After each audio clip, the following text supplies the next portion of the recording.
Good evening. There are three kinds of darkness. There is the dark in your bedroom when you switch off the lamp. There is the dark outside on a moonless night. And then there is the kind of darkness that shows up on a drone recording for exactly 2 minutes and 11 seconds after that drone has flown through a stone doorway that folks around here have been warned away from for a very long time. That darkness is different. That darkness is busy.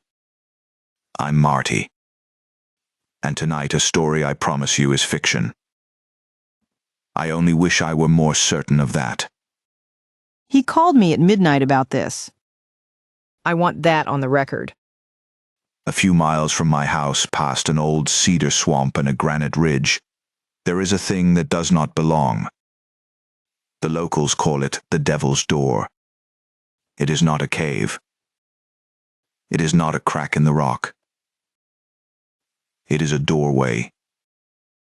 7 feet high, near 4 feet wide, cut straight into the granite.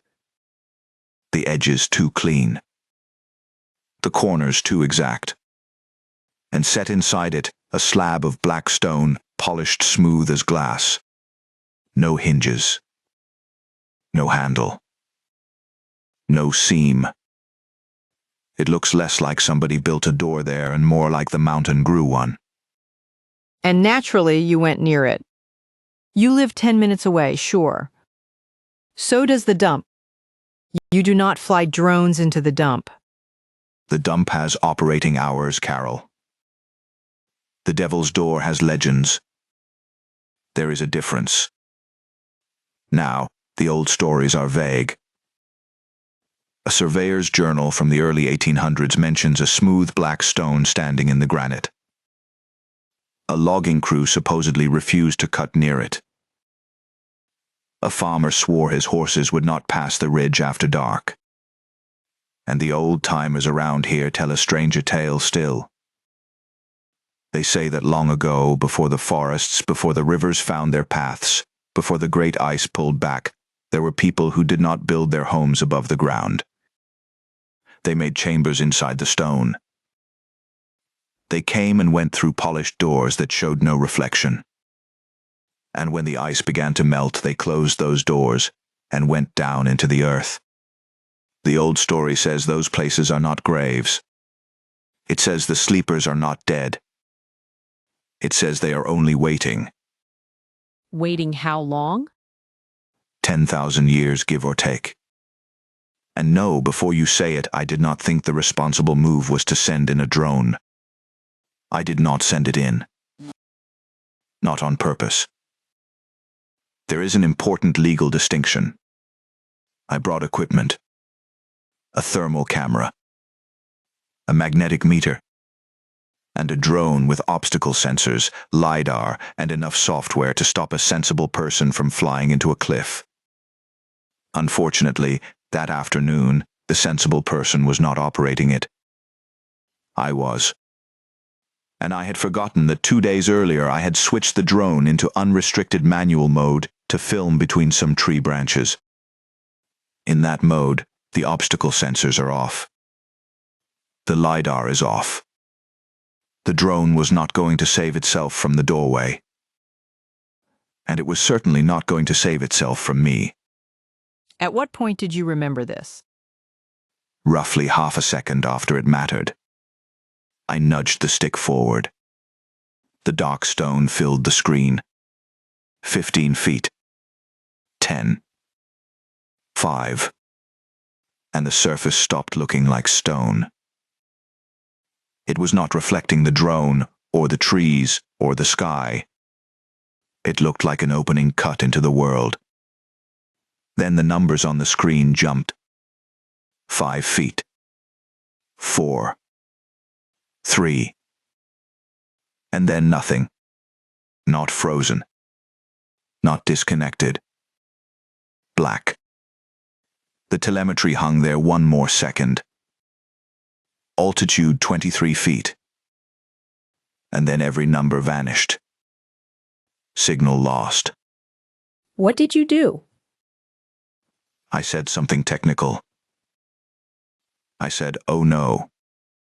There may have been one additional word in the middle. Then I waited. 30 seconds. A minute. 2. I decided it had hit the stone and fallen. And then, almost a full minute later, the screen flickered back. Static. Gray. Trees moving below. The drone was already halfway home, and the flight log said it had traveled nearly half a kilometer past the ridge, which was impossible, because the ridge is solid granite and there is nothing on the other side to fly through. It landed soft in the clearing.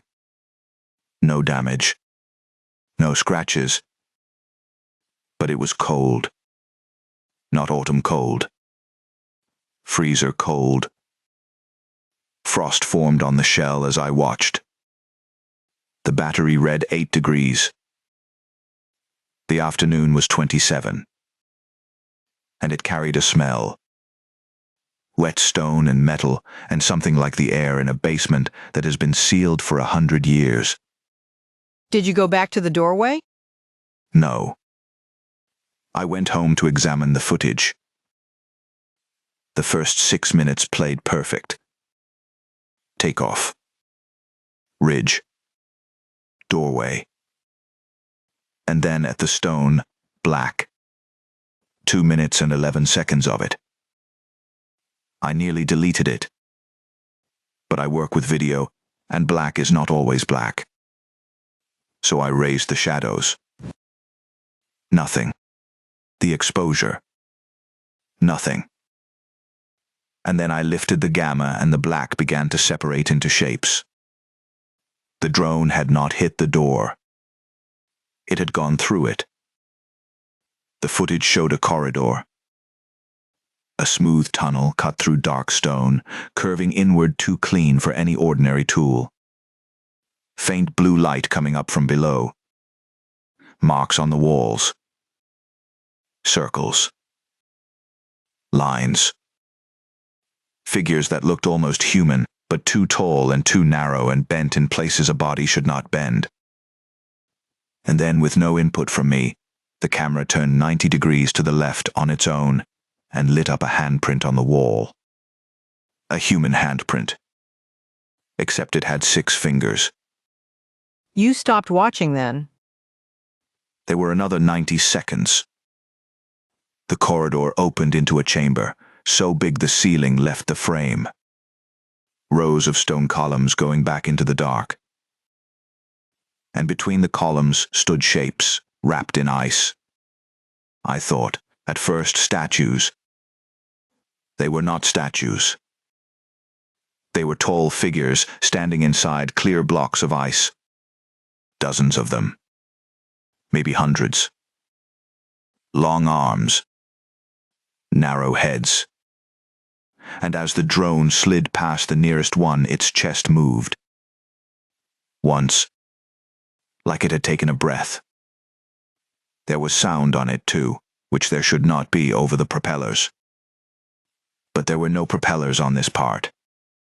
Just a low hum and under it voices. Many of them. Speaking together. 3 syllables over and over. I played it for a fellow who studies old languages. He did not translate it. He went very quiet. He asked me where I had recorded it. I told him. And he said, "You should not have opened the path." I told him I had opened nothing. The door never moved. And he looked at me and said, "The door does not move. You do." Near the end, the drone stopped, and something crossed the blue light, far back between the columns. A shadow. It became a figure. Tall. Thin. Walking toward the camera. Not running. Not hiding. Walking calm, like it had been expecting the aircraft. 30 feet. 20. 10. Its face hidden under something dark. One long arm reached toward the lens.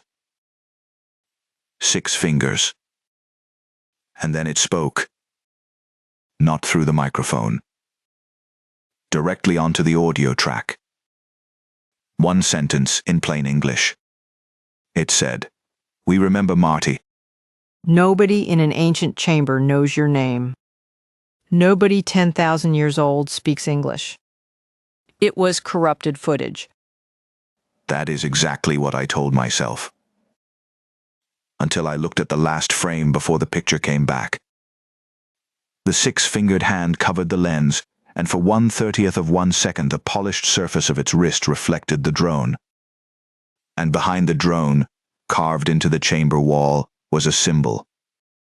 A circle divided by 3 lines. And I had seen that symbol before. Not at the doorway. Not in a book. It is carved into a granite stone buried under my house. We uncovered it 14 years ago, repairing the foundation. I thought it was an old survey mark. I left it where it was, directly beneath the room where I keep my servers.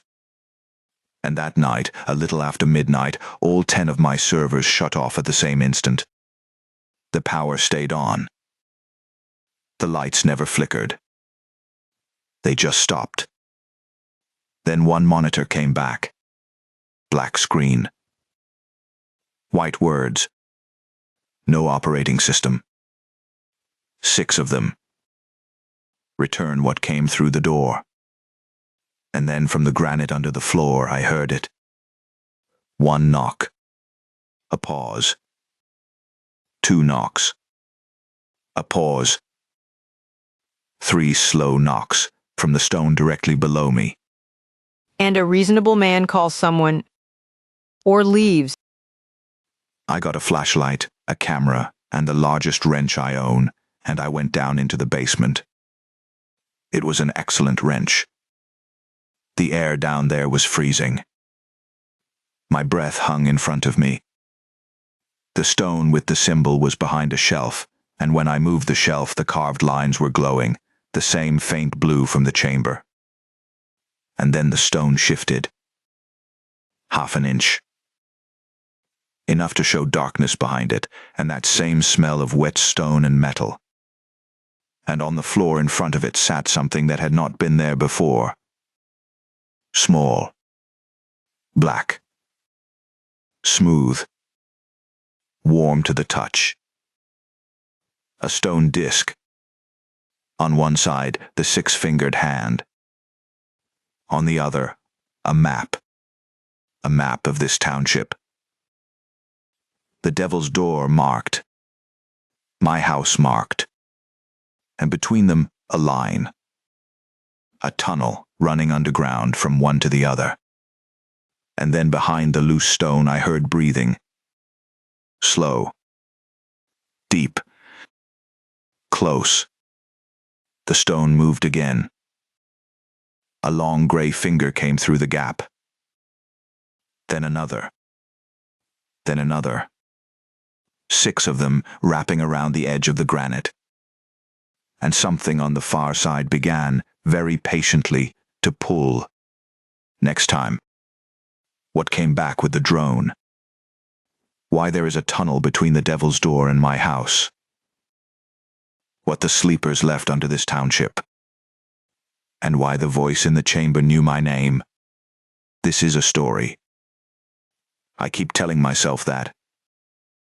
I'm Marty, and Carol thinks I need a new hobby. Good night.